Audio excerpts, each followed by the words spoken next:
आईयूबी का department of psychology है, माशाल्लाह आप 3 साल से इसको लीड कर रहे हैं, रन कर रहे हैं।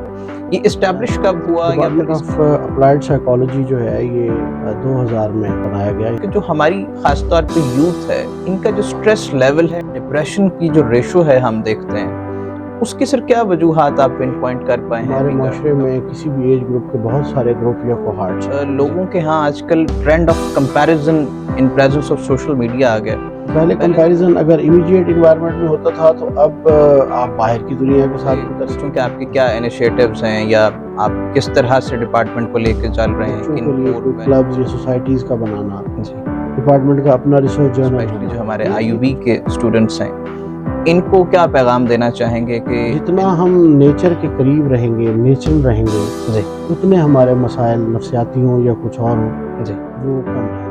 अस्सलाम वालेकुम नाज़रीन, मैं हूं आपका अपना मेज़बान ज़ैन खान और आपको आईयूबी कम्युनिटी पॉडकास्ट में खुशामदीद कहते हैं। आज की एपिसोड में एक स्पेशल शख्सियत हमारे पास मौजूद हैं और वो अपने ही सब्जेक्ट के डॉक्टर हैं और एक इनक्रेडिबल एकेडमिक पर्सनालिटी हैं। उसके साथ साथ अपनी फील्ड में प्रैक्टिकली भी बहुत ज़्यादा कंट्रीब्यूट कर चुके हैं और कर रहे हैं।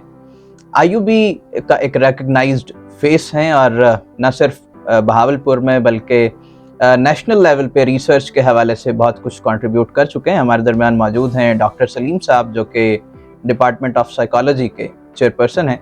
इनसे आज गुफ्तगू करेंगे कि हमारे यहाँ जो साइकोलॉजिकल इश्यूज सोसाइटी में इन्हांस हो रहे हैं, उनकी रेशो बढ़ रही है यूथ के हवाले से ख़ास तौर पे, उसकी क्या वजूहात हैं या उनको केटर किस तरह हम कर सकते हैं, या साइकोलॉजिकल डोमेन में जो बाकी प्रॉब्लम्स हैं हमारे सोसाइटी में वो भी डिस्कस करेंगे और इनके डिपार्टमेंट की जो कंट्रीब्यूशंस हैं उन पे भी हम एक गुफ्तगू का हिस्सा मुख्तस करेंगे। सर से बात करते हैं। अस्सलाम वालेकुम सर, बहुत शुक्रिया। वालेकुम अस्सलाम, क्या हाल चाल है? अल्हम्दुलिल्लाह सर, आपकी तशरीफ आवरी का बहुत शुक्रिया सर। सर मैं जानना चाहूँगा सबसे पहले कि जो हमारा आईयूबी का डिपार्टमेंट ऑफ साइकोलॉजी है, माशाल्लाह आप 3 साल से इसको लीड कर रहे हैं, रन कर रहे हैं, ये इस्टेब्लिश कब हुआ या फिर इसकी जो ख़ास तौर पे कंट्रीब्यूशंस हैं उसका एक हम जनरल ओवरव्यू ले लें ताकि फिर जी बहुत शुक्रिया ज़ैन साहब। डिपार्टमेंट ऑफ अप्लाइड साइकोलॉजी जो है ये 2000 में बनाया गया यहाँ पे जी। इस डिपार्टमेंट की उम्र कम बेश 23 साल है माशाल्लाह। तो एक बड़ा डिपार्टमेंट है इस वक्त ये जी। और हमारे पास कम बेश 2000 के करीब जो हैं वो बच्चे साइकोलॉजी में मौजूद हैं। एनरोलमेंट 2000 है हमारी जी।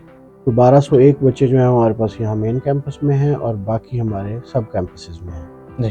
तो मेजरली अभी हम दोनों कैंपस और एक यहाँ मेन कैंपस 3 जगह पे इस डिपार्टमेंट को चला रहे हैं जी। मगर हमारे वो छोटे कैंपस जो अभी अनाउंस हुए हैं जी, उनके लिए भी हमने अपनी फैकल्टी इंडक्शंस की हुई हैं। सही। और अनकरीब जब वहाँ क्लासेस स्टार्ट होंगी तो साइकोलॉजी भी साथ ही शुरू हो जाएगा वहाँ पे जी, बिल्कुल ठीक है सर। अच्छा सर, हम आगे बढ़ते हैं। थोड़ा सा हम अभी डिस्कस भी कर रहे थे कि जो हमारी ख़ास तौर पे यूथ है और may be in presence of social media, ये तो आप हमें बेहतर गाइड करेंगे, इनका जो स्ट्रेस लेवल है डिफरेंट सेगमेंट ऑफ सोसाइटीज़ का या डिप्रेशन की जो रेशो है हम देखते हैं, उसकी सर क्या वजूहात आप पिन पॉइंट कर पाए हैं being a doctor of psychology? Zain साहब ये बहुत ही वैसे तो एक्सटेंसिव मौजू है जी, क्योंकि हमारे माशरे में किसी भी एज ग्रुप के बहुत सारे ग्रुप या कोहार्ट्स हैं जी, तो हर कोहार्ट के अपने इशू हो सकते हैं। मिसाल के तौर पे हमारे पास एक पढ़ा लिखा एडोलेसेंट तबका है जिनको यूजुअली हम स्टूडेंट्स कहते हैं जी।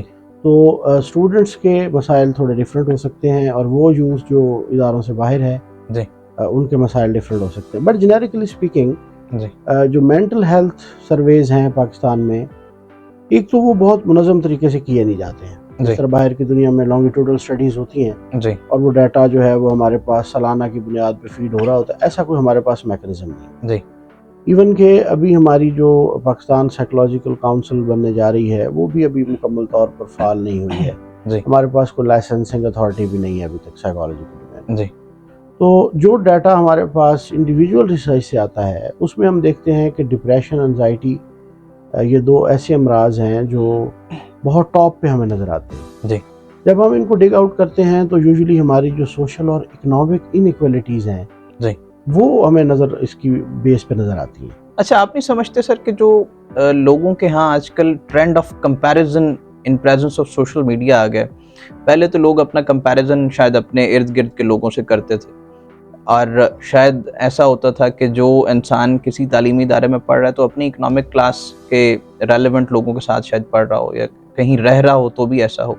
तो अब वो कंपैरिजन उसका थोड़ा ब्रॉड हो गया, जिसकी वजह से वो ज़्यादा ये इस तरह के इश्यूज को फेस करता है। बिल्कुल सही फरमा रहे हैं आप। जब से हमने ये ग्लोबल विलेज का कॉन्सेप्ट इवॉल्व किया है जी। और एक फ़ोन एक ऐसी डिवाइस बन चुका है जो हम जहाँ भी हों दुनिया में कहीं भी कनेक्ट कर देता है जी। वो तमाम चीज़ें जो पहले इंसान की दस्तरस में नहीं थी अब वो एक क्लिक के फासले पर रह गई हैं जी। तो पहले कंपैरिजन अगर इमीडिएट इन्वायरमेंट में होता था तो अब आप बाहर की दुनिया के साथ भी कर सकते हैं। जी। एक शख्स जो है वो अमेरिका में बैठा है या इंडिया में या सऊदी अरेबिया में तो यू कैन कंपेयर योरसेल्फ, ये बात बिल्कुल ठीक है। जी। इस कंपैरिजन का जो एवोल्यूशन है ना sir, that's very dangerous evolution. जी। कंपैरिजन अगर आप देखें एक जनरेशन या दो जनरेशन पीछे, यानी अगर हम अपने दादा की उम्र के लोगों को देखें जी। तो उनमें ये कंपैरिजन वाली जो एक कहना चाहिए कि हिस्स थी वो निस्बतन कम थी बिल्कुल। और उनकी लाइफ की जो कंटेंटमेंट या कनात वाला एलिमेंट है वो हमें ज़्यादा एनहांस्ड नज़र आता था और शायद डोमिनेंट भी था। और हमारे सोशल नेटवर्क्स और सोशल स्पोर्ट चैनल्स भी उसी हिसाब से थे। जब ये माशरा इंडिविजुअलाइज्ड हुआ और एक इंडिविजुअलाइजेशन की तरफ हम गए, हमने शायद यूरोप से ये सीखा कि शायद तरक्की के लिए ज़रूरी है कि हम अपनी जो बेसिक इकाइयाँ उनको बदल दें और हमारे माशरे में जो एक इज्तमाही ख़ानदानी निज़ाम था कहना चाहिए अब तो उस में रहते हुए शायद तरक्की नहीं हो सकती। तो हमें हर फर्द जो है वो कमाने वाला होना चाहिए। जो ही वो 18 साल की उम्र को पहुँचे वो मेल है या फीमेल है वो ब्रेड विनर बन जाए। हमारे बहुत सारे दोस्त हैं जिनको बड़ा शौक है कि हर वो आने वाला मॉडल फ़ोन का जो है वो बिल्कुल और कंपेयर कर रहे होते हैं कि यार इसमें ये नए फीचर आ गया और ये आ गया। तो उससे ज़ाहिर है कि जो शायद वो सेंस ऑफ अकम्पलिशमेंट तो एंजॉय करते होंगे, मगर इसके साथ साथ जो एक कांस्टेंट स्टेट ऑफ कंपैरिजन है वो उनमें एंजाइटी भी इन्फ्लिक्ट करता है ऑफ कोर्स। तो मेरा तो ये एक इसमें एक आमियाना सा जो है वो तजिया है। अच्छा, coming to your tenure as chairperson, आप माशाल्लाह बड़ी मेहनत से उसको लीड कर रहे हैं डिपार्टमेंट ऑफ साइकोलॉजी को। अगर मैं आपसे पूछूं कि आपके क्या इनिशिएटिव्स हैं या आप किस तरह से डिपार्टमेंट को लेकर चल रहे हैं, किन कोर वैल्यूज़ पे आपने इनेबलिंग सेंटर भी अपने लीडरशिप में इस्टेब्लिश करवाया और उसकी क्या कंट्रीब्यूशंस हैं, ये क्या मोटिव्स हैं? हाँ, ये बड़ा अच्छा सवाल है जैन साहब। हमने 3 साल पहले कमोबेश 3 साल पहले 26 अगस्त को गालबन 2000 में मैंने जो है मुझे हेडशिप मिली जी। तो फ्राम द डे फर्स्ट हमने ये तयन किया कि किसी फ़र्द वाहिद के विजन से डिपार्टमेंट को हमने अपलिफ्ट नहीं करना, बल्कि वो तमाम वेटरन्स या एक्सपीरियंस लोग जो अपने कैरियर में कम अज़ कम एक डिपार्टमेंट सक्सेसफुली साइकोलॉजी का रन कर चुके हों उनसे को बातचीत करनी चाहिए और उसको हमने प्रॉपर क्वालिटेटिव रिसर्च के डोमेन में रखते हुए ये सवाल पोज किया और उनसे हमने इंटरव्यूज़ किए जिसमें हमारे वाइस चांसलर साहब भी उस इंटरव्यू पैनल का हिस्सा थे। तो हमारे पास कुछ जो कोर इंडिकेटर्स हैं वो आ गए, 7-8 इंडिकेटर्स थे जिसमें फैकल्टी को बढ़ाना और स्टूडेंट्स के क्लासरूम्स और इंफ्रास्ट्रक्चर को इंक्रीज़ करना, सिलेबस को मॉडर्नाइज करना या अपलिफ्ट करना। इसके अलावा डिपार्टमेंट में सोशल मीडिया के अपने प्लेटफॉर्म्स का होना, बच्चों के लिए कोई क्लब्स या सोसाइटीज़ का बनाना, डिपार्टमेंट का अपना रिसर्च जर्नल होना, ये कुछ पैरामीटर्स जो हैं वो हमने रिसर्च के बाद सामने आए। तो हमने इन्हीं को ही अपने की कंपोनेंट्स रखा और हमने अल्हम्दुलिल्लाह हम इसका बेशतर जो है वो बल्कि कहना चाहिए 100% ही बिफोर टाइम जो है वो हम इसका अचीव कर जी माशाल्लाह। तो ये और फिर यही वजह है कि हम अब पाकिस्तान के टॉप 3 में शुमार होते हैं। अच्छा जी, वेरी नाइस सर। अच्छा sir, coming to your personal profile, आप अभी हम डिस्कस कर रहे थे कि जो रिसर्च का एक ख़ास मेथड है, ये क्वालिटेटिव रिसर्च है, उस पे आपका एक ख़ास ध्यान रहा है या आप उस पे काम कर रहे हैं, उस हवाले से आगाह कीजिएगा। हाँ जी, मेरा अपना प्रोफाइल तो ज़ाहिर है मैं जब से यूनिवर्सिटी में 2005 में मैंने ज्वाइन किया तो 2006 में मेरा पहला पेपर आ गया जी। तो रिसर्च की तरफ थोड़ी सी इंक्लिनेशन शुरू से है, असातिज़ा ने कुछ इस तरह से तरबियत की जी। मेरा अपना, जब मैं मास्टर कर रहा था तो मेरा अपना थीसिस भी क्वालिटेटिव है जी। तो जो हम ट्रेंड देखते हैं साइकोलॉजी में, ओवरऑल जो डोमिनेटिंग ट्रेंड है जी। उस डोमिनेटिंग ट्रेंड में क्वांटिफिकेशन या क्वांटिटेटिव रिसर्च का दौर है हर तरफ। जी। हम ये न्यूमेरिकल नंबर्स वाली रिसर्च और क्वेश्चनियर बेस्ड, कदरे आसान समझा जाता है ना सर। हाँ शायद इसमें जो एक सर्वेज वगैरह करके लोग हाँ समझते हैं इंडिविजुअल आउटपुट जो है वो ज़रा कम रहता है। जी। तो बेसिकली जो साइकोलॉजिकल फिनोमेनाज हैं, हमारे इमोशन रिलेटेड चीज़ें हैं जी। उनको हम कोई नंबर्स की सूरत में शायद कोई बहुत अच्छा नाप तोल उसमें कर नहीं सकते। जी बिल्कुल। जैसे वो खुशी है, इसके अलावा हमारा जो डिपार्टमेंट का अपना जर्नल है, Pakistan journal of applied psychology जी, उसके स्कोप में भी हमने बिलखसूस क्वालिटेटिव रिसर्च के लिए जगह रखी है। अच्छा सही। पाकिस्तान में बहुत थोड़े जर्नल ऐसे हैं जो क्वालिटेटिव को पहले जगह दे रहे थे जी। और शुरू में तो हमें ऐसे भी कुछ मसाइल रहे कि जब हम क्वालिटेटिव आर्टिकल भेजते थे जी। तो वो डेस्क रिव्यू से रिजेक्ट हो जाता था कि जी हमने सिर्फ डिस्क्रिप्शन के ऊपर नहीं छापना। अच्छा। तो इसमें कोई ना कोई नंबर्स आप डाल के दें, कोई परसेंटेजेस डाल दें। बिल्कुल। हाँ जी, तो अब खैर वो ज़माना काफ़ी हद तक बदल गया। सही। तो हमें खुशी है कि हम इंटरनेशनल ट्रेंड्स के साथ चल रहे हैं। अमेरिकन साइकोलॉजिकल एसोसिएशन अपना मैनुअल, रिसर्च मैनुअल छापती है जिसको हम APA 7th मैनुअल जो आया जी। तो उसमें क्वालिटेटिव रिसर्च के हवाले से बहुत ज़्यादा जगह दी गई क्वालिटेटिव को, शायद इससे पहले इतनी जगह नहीं थी। सही। और दूसरी आपके लिए शायद ये बात बड़ी खुशाइंद होगी कि अभी जो HEC ने जो educational policy for the post graduates दी है 2023 में, जो अभी हमारी यूनिवर्सिटी में इम्प्लीमेंट होने जा रही है शायद अगले सेमेस्टर से, उसमें क्वालिटेटिव रिसर्च पर बड़ा फोकस किया गया। अच्छा सही। और मैं देख के मुझे बड़ा अच्छा लगा कि उसमें वो तमाम पैरामीटर्स दिए हुए हैं कि अगर किसी शख्स ने एमफिल या PhD का थीसिस क्वालिटेटिव करना है तो उसमें कम से कम को 7 उन्होंने कंपोनेंट जो हैं वो कंपलसरी कर दिए हैं। अच्छा। और वो ऐसे कंपोनेंट्स हैं कि वो अगर कोई भी क्वालिटेटिव रिसर्च उनको कवर कर लेता है तो उसकी जो मेथोडोलॉजिकल रिगर है वो ऑटोमेटिकली एस्टैब्लिश हो जाएगी। अच्छा सर, एक सवाल अभी मेरे जहन में आया है कि हमारे यहाँ ऑब्वियसली सोसाइटी में इश्यूज इस तरह के पाए जाते हैं साइकोलॉजिकल, जो हमने डिस्कस भी किए। एक आम शहरी, एक आम इंसान जो एक लिटरेट पर्सन है, उसको अपने हवाले से कब ये पता चल जाना चाहिए, क्या इसके इंडिकेटर्स हो सकते हैं कि उसको वाकई किसी साइकोलॉजिकल एड की ज़रूरत है, या he needs to meet the psychiatrist और साइकोलॉजिस्ट? हाँ जी, इसके 4-5 पैरामीटर्स हैं जी। या तो वो खुद डिस्कम्फर्ट में हो जी, या उसकी वजह से कोई और डिस्कम्फर्ट में हो। ठीक है जी। तो पहली बात तो ये है कि कुछ ऐसी नफ्सियाती बीमारियां हैं जो डेवलपमेंटल स्टेजेस पे ही इंडिकेट हो जाती हैं, और अगर पेरेंट्स थोड़ा सा बनज़र अमीक देखें तो उनको पता लग रहा होता है कि हमारा बच्चा जो है वो नॉर्मल से डेविएट करता है। तो उसी स्टेज पे इसकी असेसमेंट और बाकी चीज़ें जो हैं वो अगर कर ली जाएं तो फिर आगे चल के मसाइल कम रहते हैं। एक अडल्ट शख्स है, अगर वो ये समझता है कि मैं अनईजी हूँ किसी खास चीज़ से और मैं पेन में हूँ, मैं तकलीफ़ में हूँ, या मैं तन्हाई का शिकार हो रहा हूँ, या वो तमाम नॉर्मल पैरामीटर्स जो उस एज ग्रुप के लोगों के होते हैं वो उससे दूर जा रहा है और उसमें उनका दिल नहीं लगता, तो फिर ये एक ऐसा पॉइंट है कि इसको सीरियसली देखना होगा और शायद असेस करने की ज़रूरत होगी। सही जी।